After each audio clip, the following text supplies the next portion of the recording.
Next is the thermal expansion in case of gases. Example would be that of balloon. If you inflate a balloon, tie it up and keep it outside in the sun or hold it near a flame, what happens is because of the increase in temperature, the balloon gets heated and the gas inside it expands. So when it expands, the balloon grows in size and finally it blows out. The reason is because of the expansion of the gases inside the balloon. One thing to remember is this one: expansion in case of gases is much higher than in case of liquids, which in turn is higher than that of solids. So for the same increase in temperature, solid expands to the least degree, the liquids more than the solids, and gas to the highest amount. Then um,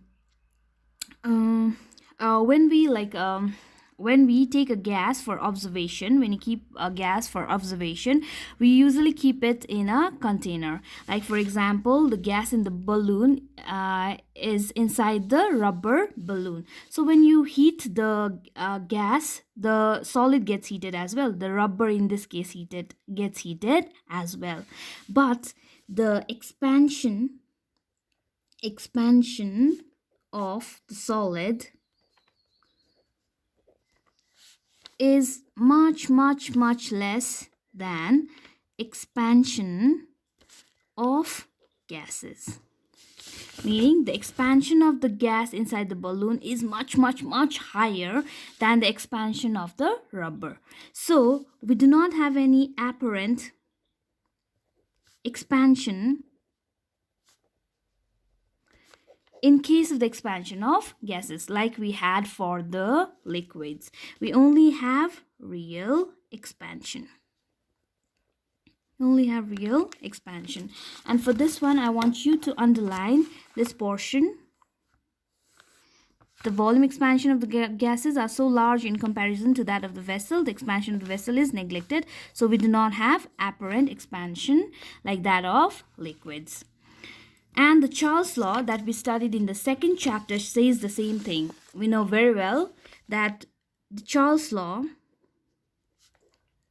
this very simple statement would be pressure remaining constant, the volume of a given mass of gas is directly proportional to the temperature, meaning the temperature increases, the volume also increases. Temperature increases meaning the gas is heated, the volume increases. It means it expands. Okay, then how much expansion is there in case of the gases is given by the other statement of the Charles law, which is given out here. You know very well, we have done this before. The pressure remaining constant, the volume of a given mass of gas increases by the constant fraction 1 by 273 of its volume at 0 degrees Celsius for 1 degree Celsius increase in the temperature. I'll try to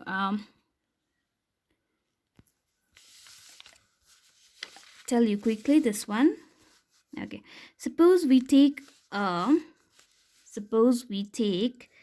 a gas in a vessel.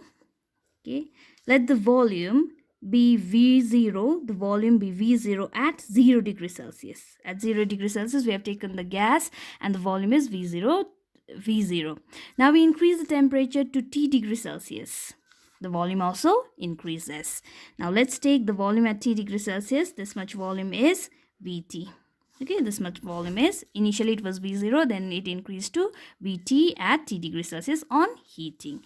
Then by the Charles law, this increase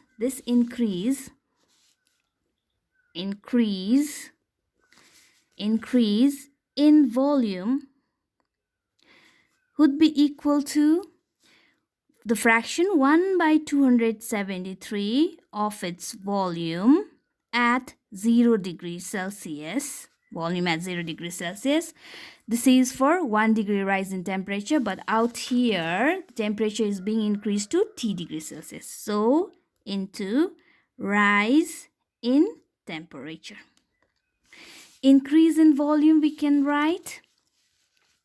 Increase in volume is how much? This much. So this would be equal to Vt minus V0. Vt minus V0. So Vt minus V0 is going to equal to 1 by 273. Volume at 0 degrees Celsius, we can write it as V0 into rise in temperature. How much is the rise in temperature? T minus 0, that would be T degree Celsius. So we'll have Vt minus V0 equals to V0 273 into T. Now if you arrange it, Vt would be equal to, this goes that side, V0 plus V0 by 273 into T. If you take it common, V0, 1 plus 1 by 273 into T. You can write it this way. So, and you know very well, 1 by 273, this fraction is also known as the coefficient of volume expansion for the gases. Okay, this we did it in the second chapter as well.